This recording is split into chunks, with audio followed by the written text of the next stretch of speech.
जहाँ तक बात वेतन का है दोस्तों, जो 2003-05 के शिक्षक हैं जो अभी भी नियोजित है, तो इंडेक्स 15 के अनुसार उनका जो बेसिक पे होता है वो 32,290 रुपया होता है। 32,290 रुपया जो फिट आ रहा है विशिष्ट शिक्षक का पे इंडेक्स से, वो इंडेक्स 10 पे आ रहा है और उनका जो मूल वेतन हो रहा है वो 32,620 रुपया हो रहा है। अब जो उनका ग्रॉस सैलरी होगा वो उनका हो जाएगा 62,100 रुपया। किनका? जो विशिष्ट शिक्षक हैं 2003-05 के इंडेक्स 15 के अनुसार। अगर इंडेक्स 15 के ही अनुसार अगर सेवा निरंतरता मिलता तो 37,810 रुपया होता। ऐसी स्थिति में उनका जो ग्रॉस सैलरी होता वो 71,826 रुपया होता। इसी तरह से जो 2006 के शिक्षक हैं जो नियोजित हैं, इंडेक्स 14 के अनुसार 31,340 रुपया आ रहा है। ये 31,340 रुपया जो फिट आ रहा है वो इंडेक्स 9 पे आ रहा है और उनका बेसिक पे 31,670 रुपया हो रहा है। 31,670 रुपया के अनुसार जो उनका ग्रॉस सैलरी हो रहा है वो 60,320 रुपया हो रहा है। यदि सेवा निरंतरता मिलता सेम ग्रेड में तो उनका 36,710 रुपया हो जाता और उनका ग्रॉस सैलरी 69,765 रुपया हो जाता। जो 2010 के शिक्षक हैं इंडेक्स 13 के अनुसार जो नियोजित है 30,420 रुपया होता है। ये 30,420 रुपया जो फिट आ रहा है वो इंडेक्स 8 पे आ रहा है और ये 30,750 रुपया हो रहा है। तो 30,750 रुपया के हिसाब से जो पे प्रोटेक्शन के अनुसार जो ग्रॉस सैलरी होता है वो 58,596 रुपया होता है। जो टीटी पास शिक्षक है दोस्तों इंडेक्स 10 के अनुसार नियोजित रहते हुए 27,820 रुपया होता है। ये फिट आ रहा है आपका पे इंडेक्स 5 में। इसके अनुसार जो उनका बेसिक पे हो रहा है उनका 28,140 रुपया हो रहा है। ऐसी स्थिति में जो उनका ग्रॉस सैलरी हो रहा है वो 53,705 रुपया हो रहा है जो टीटी पास शिक्षक हैं। जो 2022 के शिक्षक हैं उनको जो है 25,750 रुपया उनका बेसिक पे है और उनका ग्रॉस सैलरी हो रहा है 49,226 रुपया। सेवा निरंतरता अगर मिलता तो 52,168 रुपया हो जाता। वहीं पर जो टीटी पास शिक्षक हैं अगर उनको सेवा निरंतरता मिलता तो उनका जो ग्रॉस सैलरी हो जाता वो 62,100 रुपया हो जाता। स्नातक ग्रेड के शिक्षक की अगर बात करें तो इंडेक्स 10 के अनुसार जिनकी बहाली अनट्रेंड के रूप में हुई थी 29,410 रुपया उनका बेसिक पे था, नियोजित रहते हुए होता। अब चूंकि वो विशिष्ट शिक्षक बन गए हैं तो 29,700 रुपया हो रहा है। अब उनका जो ग्रॉस सैलरी हो रहा है वो 56,628 रुपया हो रहा है। अगर सेवा निरंतरता मिलता सेम ग्रेड में तो 36,530 रुपया होता। इसके आधार पर 69,428 रुपया होता। जो जिनकी बहाली ट्रेंड के रूप में हुई थी जो विशिष्ट शिक्षक हैं 30,600 रुपया उनका बेसिक पे हो रहा है। इसके आधार पर जो ग्रॉस सैलरी उनका हो रहा है वो 58,314 रुपया हो रहा है। जो अगर सेवा निरंतरता मिलता तो 37,630 रुपया होता और उनका जो ग्रॉस सैलरी हो जाता वो 71,489 रुपया होता। तो आप एक चीज़ को आप ऐसे समझ सकते हैं दोस्तों, होलसेल में जिनकी बहाली ट्रेंड के रूप में हुई थी और वो अभी विशिष्ट शिक्षक बन गए हैं या बीपीएससी शिक्षक बन गए हैं, ग्रॉस सैलरी 58,314 रुपया। जिनकी बहाली अनट्रेंड के रूप में हुई थी ग्रॉस सैलरी 56,628 रुपया। जो छठा फेज के शिक्षक है 1 to 5 के उनका ग्रॉस सैलरी 49,226 रुपया। जो टीटी पास शिक्षक है उनका 53,705 रुपया ग्रॉस सैलरी हो रहा है। जो 2003-05 के शिक्षक हैं 62,100 रुपया। 2006 के शिक्षक हैं 60,320 रुपया। जो 2010 के हैं 58,596 रुपया। ये जो ग्रॉस सैलरी का गणना किया गया है दोस्तों ये 60% डीए के आधार पर किया गया है। केंद्र सरकार ने इसकी घोषणा कर दी है दोस्तों। अब चूंकि 2% आपका डीए बढ़ा है तो राज्य सरकार के भी द्वारा यदि आपको दे दिया जाता है, इसका घोषणा हो जाता है तो 60% के हिसाब से आपका यही ग्रॉस सैलरी होने वाला है। एक ये चीज हो गया। अब हम लोग बात करेंगे प्रोन्नति और सेवा निरंतरता। जो भी विशिष्ट शिक्षक है या नियोजित शिक्षक है उनके सैलरी पे क्या डिफरेंस होगा। अब जो आपको वेतन मिलेगा वो 60% डीए के आधार पर मिलेगा। अब अगर हम लोग वेतन की बात करें दोस्तों, अलग अलग साल में जो भी नियुक्त शिक्षक हैं जो 2003-05 के होंगे, कुछ 2006-07 के होंगे, कुछ 2009-10 के होंगे, बहुत सारे टीचर टीटी पास होंगे और बहुत सारे छठा फेज के शिक्षक होंगे। तो 2% जो डीए उनका वृद्धि हुआ है इसके आधार पर जो 60% हुआ है तो अब उनका वेतन कितना हो जाएगा। सबसे पहले बात करते हैं दोस्तों 2003-05 के जो नियोजित शिक्षक हैं। विशिष्ट शिक्षकों के वेतन के साथ साथ में नियोजित शिक्षकों का वेतन का गणना इसलिए बता रहा हूं दोस्तों कि जो विशिष्ट शिक्षक बने हैं वो नियोजित शिक्षक से ही परीक्षा पास करने के बाद वो विशिष्ट शिक्षक बने हैं यानी राज्यकर्मी बने हैं। तो जो 2003 के शिक्षक हैं जो नियोजित हैं अभी भी, उनका बेसिक पे 32,290 रुपया है। 60% डीए के आधार पर 19,374 रुपया हो जाएगा। जो एचआरए है 5% वो तो फिक्स रहेगा, 1,000 मेडिकल का फिक्स रहेगा।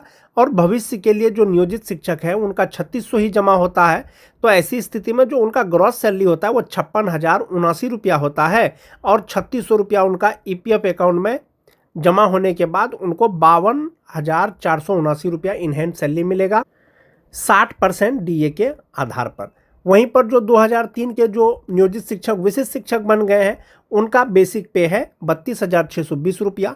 60% डीए के अनुसार 19,572 रुपया हो जाएगा। 5% एचआरए और 1,000 रुपया मेडिकल लगा करके ग्रॉस सैलरी उनका होता है 62,100 रुपया। 12,526 रुपया उनका एनपीएस अकाउंट में जमा होने के बाद अब जो मिलेगा उनको 49,574 रुपया मिलेगा जो 2003 के शिक्षक हैं। जो 2006-07 के नियोजित शिक्षक हैं अभी भी उनका बेसिक पे 31,340 रुपया है अभी। अब उनका 60% डीए की अगर बात करें तो 18,804 रुपया हो जाएगा। 5% एचआरए के अनुसार 1,587 रुपया होगा।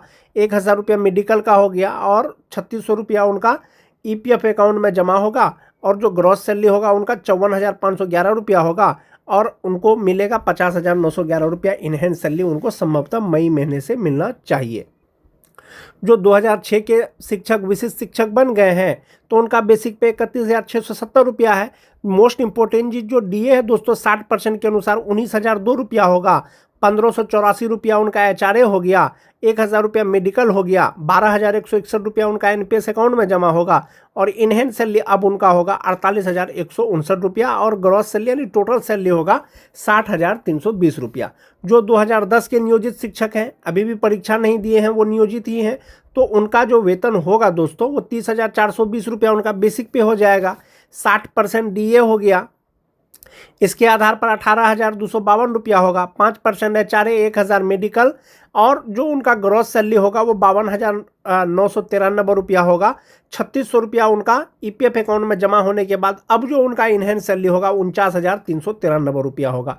सेम ईयर के अगर शिक्षकों की बात करें जो विशिष्ट शिक्षक बन गए हैं 2010 के तो 30,750 रुपया उनका बेसिक पे है अभी। 60% डीए के अनुसार 18,450 रुपया होगा। 5% एचआरए के अनुसार 1,538 रुपया होगा। 1,000 मेडिकल हो गया। ग्रॉस सैलरी उनका होता है 58,596 रुपया। 11,808 रुपया उनका जो है ईपीएफ अकाउंट में जमा होने के बाद एनपीएस अकाउंट में जमा होने के बाद उनका इन हैंड सैलरी हो जाएगा 46,788 रुपया। सेम दोस्तों जो नियोजित शिक्षक हैं टीटी पास जो अभी तक राजकर्मी नहीं बने हैं 27,820 रुपया उनका बेसिक पे है। 60% डीए के अनुसार 16,692 रुपया हो जाएगा। 5% एचआरए के अनुसार 1,391 रुपया हो जाएगा। 1,000 रुपया मेडिकल हो जाएगा।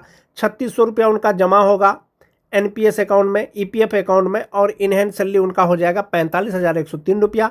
ग्रॉस सैलरी होता है उनका दोस्तों 48,703 रुपया। सेम साल यानी टीटी पास शिक्षक ही जो विशिष्ट शिक्षक बन गए हैं उनका बेसिक पे 28,140 रुपया है अभी और 60% डीए के अनुसार 16,884 रुपया हो जाएगा। 5% एचआरए मेडिकल लगा करके जो ग्रॉस सैलरी है वो 53,705 रुपया है और 10,806 रुपया इनका एनपीएस अकाउंट में जमा होने के बाद 42,899 रुपया उनको मिलेगा 60% डीए के आधार पर जो टीटी पास शिक्षक विशिष्ट शिक्षक बन गए हैं। अगर छठा फेज की बात करें दोस्तों 2022 वालों का तो जो अभी भी नियोजित हैं बहुत कम ही संख्या में बचे होंगे तो उनका बेसिक पे अभी 23,280 रुपया है। 60% डीए के अनुसार 13,968 रुपया होगा। 5% एचआरए और मेडिकल लगा करके जो उनका ग्रॉस सैलरी होता है वो 41,212 रुपया होता है। उनका ईपीएफ अकाउंट में 3,600 रुपया जमा होने के बाद इन हैंड सैलरी उनका अब हो जाएगा 37,612 रुपया। जो छठा फेज वाले विशिष्ट शिक्षक बन गए हैं तो उनका एक इंक्रीमेंट लगने के बाद अभी 25,750 रुपया उनका बेसिक पे है। 60% डीए के अनुसार 15,450 रुपया हो जाएगा। 5% एचआरए 1,288 रुपया हो जाएगा। 1,000 रुपया मेडिकल हो जाएगा। जो ग्रॉस सैलरी उनका होता है 49,226 रुपया होता है और 9,888 रुपया एनपीएस अकाउंट में जमा होने के बाद अब जो उनका इन हैंड सैलरी होगा वो 39,338 रुपया होगा। तो आप एक चीज़ इसमें देख रहे होंगे दोस्तों, जो नियोजित शिक्षक हैं उनका जो ईपीएफ अकाउंट में जमा हो रहा है वो नियत 3600 रुपया जमा हो रहा है, यानी 1800 रुपया आपका कट रहा है, 1800 रुपया आपको सरकार दे रही है जो अभी भी नियोजित है। अगर बात करें दोस्तों जो राजकर्मी बन गए हैं, विशिष्ट शिक्षक बन गए हैं, बीपीएससी शिक्षक बन गए हैं, आप देख रहे होंगे जैसे जैसे आपका डीए बढ़ेगा वैसे वैसे आपका एनपीएस अकाउंट का में जो जमा होता है रुपया वो भी आपका बढ़ेगा। इन हैंड सैलरी में आपको कुछ डिफरेंस नजर आएगा, कुछ कम नजर आएगा आपको विशिष्ट शिक्षक वर्सेस नियोजित शिक्षक। लेकिन अगर आप ग्रॉस सैलरी की बात करें दोस्तों तो विशिष्ट शिक्षकों का सैलरी नियोजित शिक्षकों की तुलना में ज़्यादा है। आप यहां पर देखें, जो नियोजित शिक्षक हैं 2003-05 का, उनका जो ग्रॉस सैलरी होता है 56,079 रुपया होता है, जबकि जो विशिष्ट शिक्षक हैं 62,100 रुपया होता है। जो 6-7 के शिक्षक हैं दोस्तों, ग्रॉस सैलरी उनका 54,511 रुपया होता है, जबकि जो विशिष्ट शिक्षक बन गए उनका 60,320 रुपया होता है। जो 2010 के दोस्तों 52,993 रुपया होता है, जबकि जो विशिष्ट बन गए हैं 58,596 रुपया होता है। जो टीटी पास शिक्षक है दोस्तों, कोई भी टीटी पास, चाहे वो जनरल टीटी पास हो चाहे वो उर्दू टीटी पास हो, जो नियोजित हैं अभी भी, उनका जो ग्रॉस सैलरी होता है वो 48,703 रुपया होता है, जबकि जो राजकर्मी बन गए हैं उनका 53,705 रुपया होता है। छठा फेज में जो है दोस्तों उनका 41,212 रुपया होता है, जो 1 to 5 का है, जबकि जो राजकर्मी बन गए हैं, विशिष्ट शिक्षक बन गए उनका 49,226 रुपया है। यानी जो नियोजित शिक्षक के रूप से जो परीक्षा पास करने के बाद विशिष्ट शिक्षक बन गए हैं उनको ग्रॉस सैलरी के एतबार से दोस्तों कहीं पर भी उनको लॉस नहीं है, घाटा नहीं है, यानी कि विशिष्ट शिक्षकों का वेतन नियोजित शिक्षकों के वेतन से अधिक है। विशिष्ट शिक्षक और नियोजित शिक्षकों का जो वेतन है दोस्तों, आप उसको इस एतबार से भी देख सकते हैं कि विशिष्ट शिक्षक का वेतनमान 2026, यानी जो 2003-05 का शिक्षक है, अभी जो नियोजित शिक्षक हैं उनका 32,290 रुपया जो उनका वेतन है वो इंडेक्स 15 के अनुसार है। विशिष्ट शिक्षक नियमावली के अनुसार उनको सेवा वेतन संरक्षण का लाभ दिया गया है, तो ये 32,290 रुपया जो फिट आ रहा है वो 32,620 रुपया में आ रहा है, यानी इंडेक्स 10 हो गया इनका।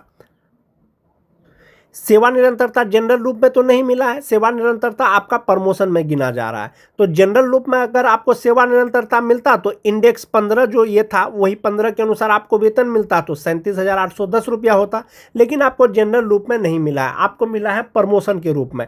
तो सेवा निरंतरता के अनुसार आपका जो ग्रॉस सैलरी है वो तो ज़्यादा हो जाता, 31,826 रुपया होता, जबकि आपको वेतन संरक्षण के अनुसार अभी 62,100 रुपया होता है। वहीं पर बात करें नियोजित शिक्षकों का, जो नियोजित शिक्षक हैं 2006 का, अभी जो उनको बेसिक पे है 31,340 रुपया, वो इंडेक्स 14 के अनुसार है। ये इंडेक्स 9 पे फिट आता है और इनका बेसिक पे 31,670 रुपया होता है। 60% डीए के आधार पर इनका जो ग्रॉस सैलरी होता है वो 60,320 रुपया होता है। जनरल रूप में चूंकि आपको सेवा निरंतरता नहीं मिला है, जनरल रूप में सेवा निरंतरता मिलता तो समस्थानिक इंडेक्स हो जाता है। यहाँ पर इंडेक्स 14 है तो यहाँ पर भी इंडेक्स 14 होता, तब आपका बेसिक पे 36,710 रुपया होता, तब आपका इनहैंस सैलरी यानी ग्रॉस सैलरी 69,765 रुपया हो जाता।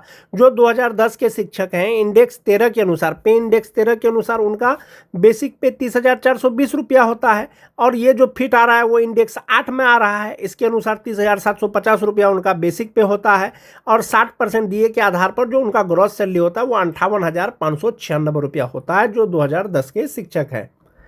जो टीटी पास शिक्षक हैं दोस्तों, इंडेक्स 10 के अनुसार 27,820 रुपया बेसिक पे है जो नियोजित है, और चूंकि विशिष्ट शिक्षक का अभी 28,140 रुपया है टीटी पास, ये इंडेक्स पे इंडेक्स 5 पे फिट आ रहा है, और 60% डीए के अनुसार 53,705 रुपया उनका जो है ग्रॉस सैलरी होता है। समस्थानिक इंडेक्स आपको मिला नहीं है। समस्थानिक इंडेक्स का मतलब होता है कि पूरा सेवा निरंतरता मिलता तो आपका बेसिक पे 32,620 रुपया हो जाता, तब आपका जो ग्रॉस सैलरी होता है वो 62,100 रुपया हो जाता। जो छठा फेज के शिक्षक हैं दोस्तों, उससे पहले बात करते हैं जो टीटी पास शिक्षक हैं। जो टीटी पास शिक्षक हैं उनका छठा फेज के अगर शिक्षकों की बात करें दोस्तों की 23,000 280 रुपया उनका बेसिक पे नियोजित का है, जबकि विशिष्ट का 25,750 रुपया है। 60% डीए के अनुसार इनका जो ग्रॉस सैलरी होता है वो 49,226 रुपया होता है।